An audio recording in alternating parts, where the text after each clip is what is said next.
प्रभु यीशु के सामर्थ्य नाम में आप सबको जय मसीह की। Praise the Lord. आइए आज के मनन के लिए हम प्रभु के पवित्र वचन को निकालें। मेरे साथ भजन संहिता के पुस्तक निकालिए, उसका 96 अध्याय और उसका नंबर 8 वचन 8 को पढ़ेंगे। यहाँ लिखा है, यहोवा के नाम की ऐसी महिमा करो जो उसकी योग्य है, भेंट लेकर उसके आंगनों में आओ। Praise the Lord, hallelujah. परमेश्वर के लोगों, ये वचन क्यों लिखा? क्या ये लोग जो इज़राइल के लोग हैं, क्या यहोवा के नाम की महिमा नहीं कर रहे हैं? करते थे, पर वैसा नहीं जैसा प्रभु चाहता या जैसे परमेश्वर के योग्य है। Praise the Lord. यरीहो की दीवार के चारों तरफ यहोशू और उसके लोगों ने, उस जंगल के कलीसिया ने आराधना किया। 6 दिन एक बार और 7वें दिन 7 बार। उस देश के राजा ने सोचा ये पागलपन है, ये कर क्या रहे हैं? पर आप जिन्होंने बाइबल को पढ़ा, आपको मालूम है 7वां दिन जब जय जयकार और नरसिंगे का शब्द हुआ, वो मोटी, मजबूत और बहुत ही कुशलता के साथ बनाई गई वो मजबूत दीवारें भर के गिर गई। किसके द्वारा गिरा? कोई बम लगा था? कोई मिसाइल? कुछ भी नहीं। साधारण लोगों की आराधना ने उस दीवार को गिरा दिया। हालेलुया। हो सकता है ऐसी कोई दीवार आपको घेर के रखे हो, आपके परिवार को, आपके फाइनेंस को, आपके फैमिली लाइफ को, आपके आत्मिक जीवन को। आराधना कीजिए ताकि वो दीवार गिर जाए, जैसे वचन में लिखा है। वचन हमें सिखा रहा है परमेश्वर के उस लेवल तक महिमा जिसके योग्य है। और जब आप प्रभु को महिमा देंगे तो वो महिमा आपको ही मिलेगा। जरा देखिए, दानियल को कहा गया राजा की आराधना करें, राजा की बात को माने, पर दानियल ने क्या उस आज्ञा का पालन किया? नहीं। उसने परमेश्वर को महिमा दी, उसने उसके नाम को ग्लोरीफाई किया। बदले में क्या हुआ? दानियल सिंह के माद में डाला गया। लोगों ने कहा बस इसका काम तमाम हो गया। पर अगली सुबह, हालेलुया, वो गुलाम देश में वो गुलाम देश में था, वो गुलामी की दशा में था, पर आज वो गुलाम लड़का, वो परमेश्वर का नबी, वो परमेश्वर का दास राजा के सिंहासन के पास पहुंचाया गया और ऊंचे पर विराजमान हुआ। उसने महिमा परमेश्वर को दिया संसार के सामने, और संसार के सामने परमेश्वर ने दानियल को महिमा दिया, सिंहासन पर बैठा दिया। हालेलुया।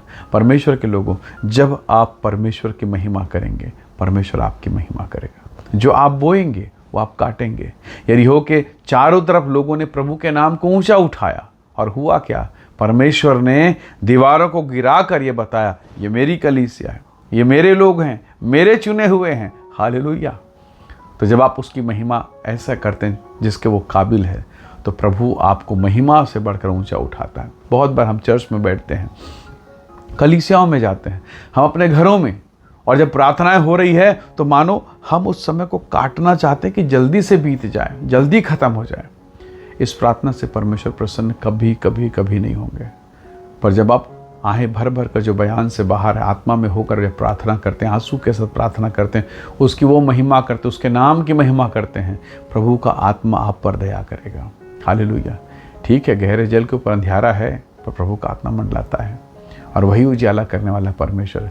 हो सकता है जीवन के कई उतार चढ़ाव में आपका मन बहुत टूटा हुआ हो, बहुतों ने आपको चोट पहुंचाया, बहुतों ने आपके साथ में धोखेबाजी की, पर एक परमेश्वर है जिसने कहा मैं तुझे कभी ना छोड़ूंगा, जगत के अंत तक मैं सदैव तुम्हारे साथ हूँ। Praise the Lord. उस परमेश्वर के वचन में लिखा, अगर मैं और आप उसकी महिमा करते हैं, हम उस महिमा को दें, स्वर्ग में हम जाकर क्या करेंगे? उस महिमा में स्थान में हम जाकर क्या करेंगे? क्या हम वहाँ वचन सुनेंगे? बिल्कुल नहीं।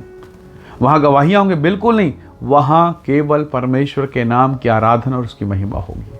हालेलुया।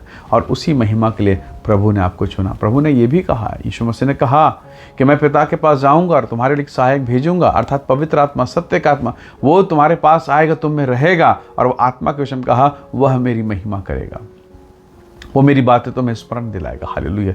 तो जब आप उसकी महिमा करते हैं तो पवित्र आत्मा आपके साथ होकर और महिमा के बातों को आपको सिखाएगा।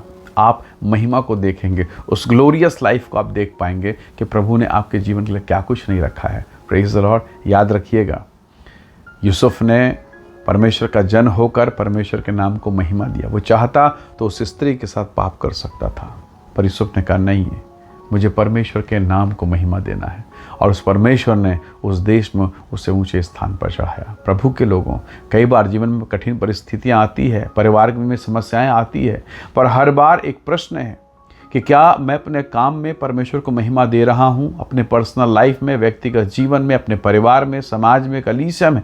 और यदि आप परमेश्वर को महिमा दे रहे हैं तो वही परमेश्वर आपको सबके सामने महिमा से भरेगा। सोचिए, उस समय को देखिए, कल्पना कीजिए जब यीशु मसीह यरदन के पास आए और आकाशवाणी हुई, बपतिस्मा लेने के बाद आकाशवाणी हुई, स्वर्ग खुल गया और कहा, यह मेरा प्रिय पुत्र है। हालेलुया। वैसे ही एक समय आएगा जब परमेश्वर आपको उठाए और कहेगा, ये मेरी प्रिय बेटी है, ये मेरा प्रिय पुत्र है। हालेलुया। बस एक काम है, पिता को महिमा देना, परमेश्वर की महिमा करना।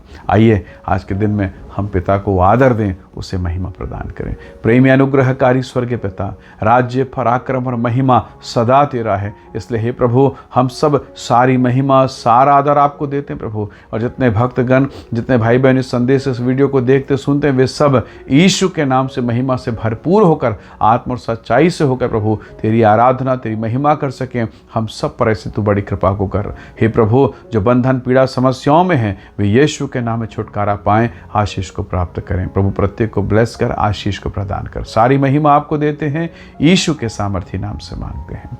आमीन, आमीन। प्रभु आप सबको बहुत ऐसे आशीष दे। परमेश्वर का अनुग्रह आप सबके साथ हो। Praise the Lord.